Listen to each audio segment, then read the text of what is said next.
Bonjour à tous. Aujourd'hui, c'est un jour important dans la vie d'un latiniste.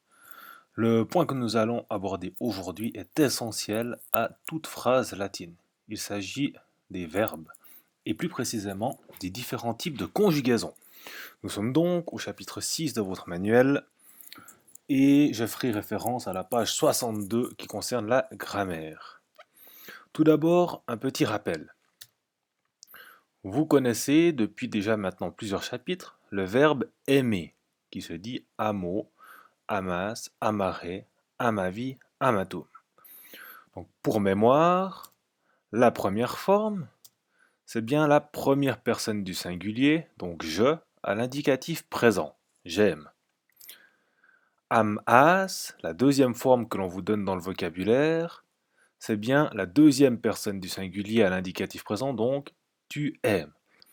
La troisième forme qu'on vous donne dans le vocabulaire, amare, c'est l'infinitif présent. Ensuite, ce que vous ne savez pas encore et qui ne viendra pas cette année, c'est la quatrième forme, amavi, qui est la première personne du singulier du parfait. C'est l'équivalent du passé simple ou du passé composé. Et finalement, amatum, que l'on appelle le supin, qui est en quelque sorte l'équivalent d'un participe passé. Ensuite, vous avez appris d'autres verbes. Dans ces autres verbes, voilà les verbes un petit peu particuliers qui vont se différencier de ce premier verbe en o, os, are. Vous avez tout d'abord appris deleo, deles, delere, delevi, deletum, qui signifie détruire. Vous avez également appris lego, legis, legere, legi, lectum, qui signifie lire. Capio, capis, capere, capi, captum, qui signifie prendre. Finalement, audio, audis, audire, audivi, auditum, entendre.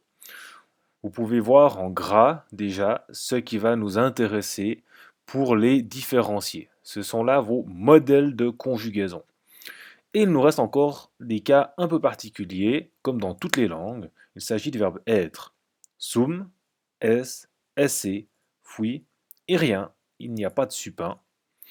Et l'autre verbe, qui est composé de sum un peu particulier, c'est le verbe pouvoir. Possum, potes, posse, potui. Donc, vous avez bien 5 types de conjugaison. La première conjugaison, ce sont les verbes qui finissent en o, as, are dans votre vocabulaire, comme le verbe aimer. La deuxième conjugaison, ce sont les verbes qui finissent en eo, es, ere, comme le verbe détruire. Ensuite, nous arrivons dans une catégorie un peu particulière. Ça va être la troisième conjugaison, où les terminaisons vont être o, is, ere, comme lego, legis, legere, qui signifie lire. Et la quatrième conjugaison, audio, audis, audire, donc le io, is, ire.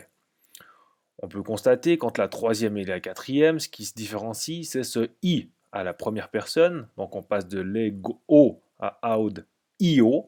Et à l'infinitif, on passe de legere à aud, ire. Et vous pouvez remarquer qu'il y a un trou entre les deux, car il existe une troisième conjugaison mixte qu'on appelle aussi des fois la troisième prime ou la 3 prime. En effet, cette troisième, on va le voir juste après, est un mélange de la troisième et de la quatrième. Il s'agit de capio, donc cap io, cap is, cap ere. Et il nous reste toujours les deux mêmes, sum et possum. Donc, si l'on se concentre maintenant un peu plus sur ces trois types de verbes-là, donc la troisième mixte et la quatrième, on peut constater que eh bien, la troisième mixte prend sa première forme sur la quatrième, son infinitif sur la troisième, d'où le fait que l'on appelle troisième mixte. Les désinences personnelles. En français, on parle souvent des pronoms ou bien de X personnes. En latin, cela correspond au pronom je, tu, il ou elle, même voire on parfois, nous, vous, il, elle. Donc le je, on va le retrouver simplement à la fin du verbe. Ça va être la lettre O ou parfois la lettre M à d'autres temps qu'au présent. Le tu, que l'on retrouve par la désinence S, donc la dernière lettre du verbe, la troisième personne avec le T, nous avec mus, donc M-U-S, vous avec tis, T-I-S, il et elle avec N-T, comme en français. Ce qui va donc nous donner, pour la première conjugaison en O, as, arrêt, amo, amas, amat, amamus, amatis, amant, et l'infinitif amare. Pour la deuxième conjugaison, on retrouve des o, des s, des let, des lemus, des letis, des lent et des ré.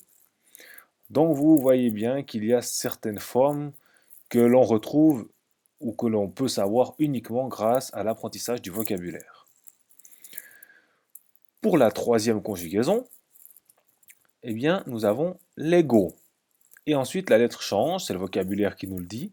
Leg is, leg it, leg imus, leg itis. Et attention, la particularité de la troisième mix et quatrième, c'est ce U, donc legunt, et l'infinitif legere. La quatrième conjugaison, qui va faire audio, donc le I va rester tout du long. Audio, audis, audit, audimus, auditis, audiunt. On retrouve ce U propre à la 3 et 4e conjugaison et l'infinitif en iré que l'on nous donne au travers du vocabulaire. Audire. Et maintenant, la troisième mixte, donc qui est bien un mélange de la troisième et de la quatrième. Donc on retrouve ce I partout, ou sauf à l'infinitif. Donc cap io, cap is, cap it, cap imus, cap itis. Et ce U propre aux trois conjugaisons, cap iunt, et attention à l'infinitif cap re que l'on nous donne dans le vocabulaire. Donc, on a bien ce cap io qui vient de la quatrième, audio. Nous avons la troisième du pluriel, cap iunt, qui nous vient de la quatrième, audiunt, mais nous avons un infinitif, cap ere, qui nous vient de la troisième conjugaison. Voilà. Avec ça, vous avez vu l'ensemble, voire même la totalité de la théorie nécessaire pour la conjugaison. Donc, c'est comme je vous l'ai annoncé tout au début, cela vous le trouvez à la page 62 de votre manuel de latin. Et la première chose à faire, eh bien, c'est revoir les verbes de votre vocabulaire pour voir si vous arrivez à les classer dans le bon type de conjugaison. En effet, pour conjuguer les verbes en latin, tout est une question d'apprentissage du vocabulaire et de trouver à quelle conjugaison chaque verbe appartient. C'est ainsi que vous arriverez à décliner tous les verbes. En effet, la conjugaison latine est bien plus régulière et on va dire logique qu'en français. Le français recourt à moultes exceptions, alors qu'en latin, il n'y en a que très peu. Voilà, merci de votre attention et place aux exercices.